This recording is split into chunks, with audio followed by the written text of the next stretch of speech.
Welcome to The Explainer. Today, we are diving into one of the most powerful books on self-improvement out there, Atomic Habits by James Clear. We're going to break down how incredibly tiny changes, we're talking 1% shifts, can lead to absolutely remarkable results. The story of Atomic Habits starts in a really surprising place. Not with some huge success story, but with a truly devastating injury to the author, James Clear. A baseball bat accidentally hit him in the face. And we're not talking about a small injury. He had a broken nose, multiple skull fractures, a serious brain injury.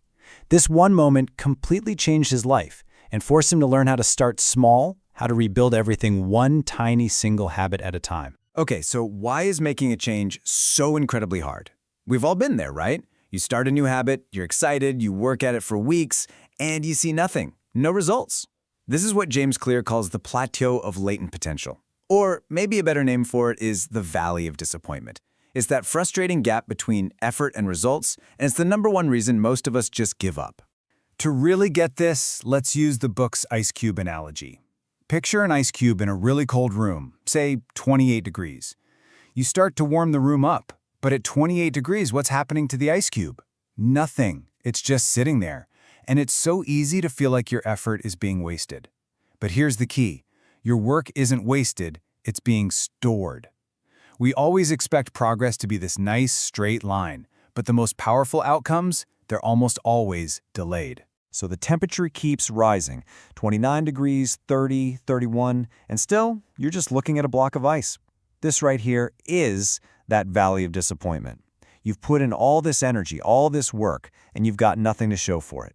This is the exact moment where quitting feels like the only logical thing to do. And then you hit 32 degrees, and suddenly a breakthrough.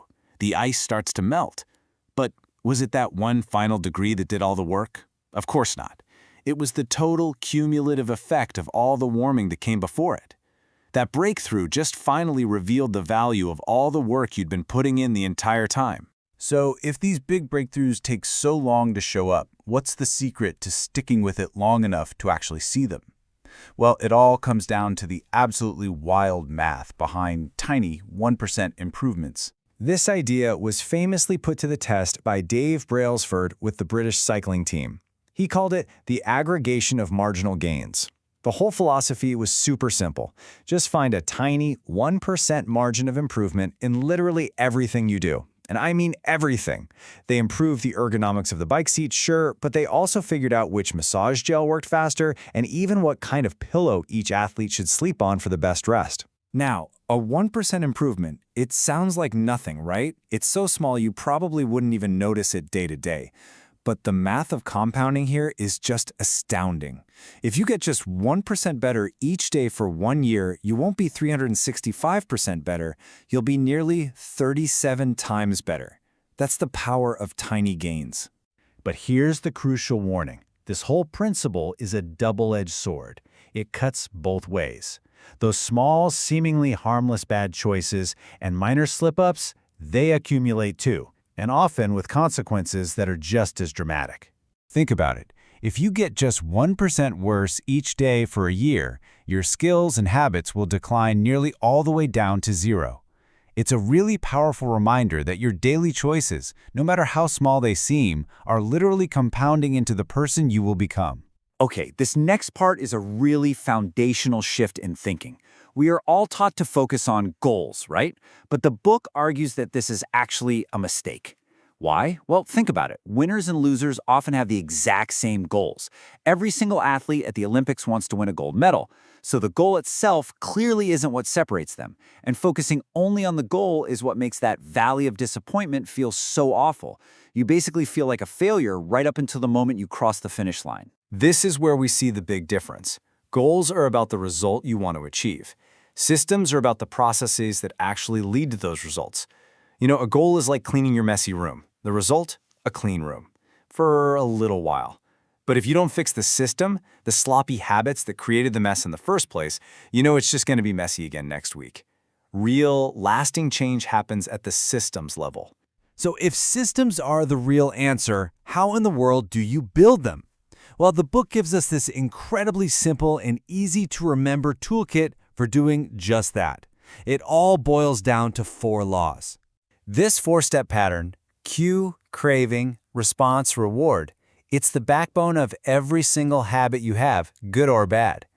So to build a good habit, you just have to ask yourself 4 simple questions. How can I make it obvious? How can I make it attractive? How can I make it easy? And finally, how can I make it satisfying? Let's make this super practical with a real example. Let's say you want to start running. Okay, to make it obvious, you put your running shoes right by the front door so you can't miss them. To make it attractive, you use temptation bundling. You pair it with something you love, like saying you'll only listen to your favorite podcast while you run. To make it easy, you use the 2-minute rule. Your only goal is to just put on your shoes and get out the door. That's it. And to make it satisfying, you track each run on a calendar, so you get that little hit of pleasure from seeing your streak grow. You see? You're engineering your habits to work with your human nature, not against it. All right, let's move on to what I think is the most profound idea in the entire book. This is where we see how all these little pieces build to something so much bigger than just getting results. This is about who you actually become. This quote really says it all. The deepest insight of the book is that true behavior change isn't actually about the outcome. It's not about losing the weight or writing the novel. It's about your identity. Every single tiny action you take is like casting a vote for the person you want to be. Think about it this way. The goal isn't just to run a marathon, it's to become a runner. The goal isn't just to write a book, it's to become a writer. When you do something small, run for just 5 minutes, write just 1 paragraph, you are casting a vote for that new identity.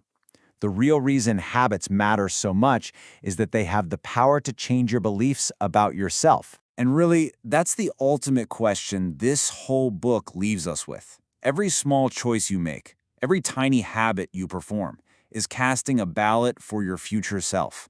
That is the true power of an atomic habit.